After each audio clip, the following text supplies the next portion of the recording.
So, hello guys for today's video. Nagpaprepare the kami. Nang konting school supplies. Now epipamigay sa masisipeg.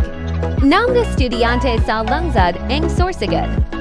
So, bale, ito na nga yung napak namin. Mga 50 plus students siguro yung pwedeng mabigyan ito. So, shoutout nga pala sa mga nag-sponsor, mga nagbigay ng konting tulong para makabili ng mga school supplies. So, before nga kami mamigay, tumaan nga kami sa Ride for a Cause ng Easy Ride sa San Roque, Bacon. So, ayan. Nagbigay lang kami ng konting donasyon. So, bale, ito na guys. Mag-start na kami pumunta at mamigay ng mga school supplies para sa mga masipag na mag-aaral dito sa Bacon, Sorsogon. So, bago nga namin sila bigyan, tinatanong namin sila kung nag-aaral pa sila or kung anong grade na. Sad to say, yung ibang bata na natanong namin is hindi na daw sila nag-aaral, which is nakakalungkot lang kasi sa ganung edad dapat nakafocus pa sila sa pag-aaral, pero di nila magawa kasi dahil nga sa sobrang kahirapan sa buhay, kaya nagagawa na nila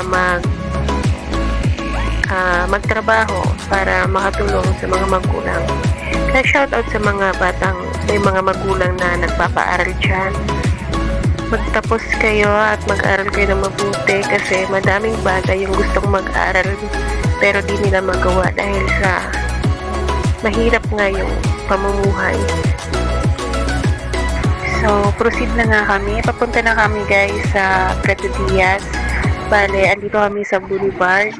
Naisipan namin tumambay dito at makipaglaro muna sa mga bata.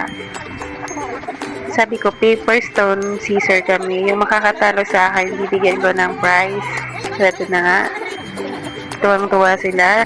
Ang sarap lang sa feeling na sa konting halaga, nakakapagpasaya ka ng mga bata. Ang sarap ulit maging bata, no? Yung tipong walang problema, puro laro lang. So nga pala guys, meron pala sila ditong biladan ng isda, yung tinatawag na bisang. So, yung mga gustong bumili, visit Preto Diaz. Ayan, ang dami no. So, eto na nga guys, pabalik na kami. Nakakamiss lang yung tanawin dito pabalik, no? Sobrang nakaka-refresh. Makakalanghap ka talaga ng fresh air, tapos puro green yung makikita mo sa paligid mo. Muli, kami ang Team Sorsogon Moto Vloggers.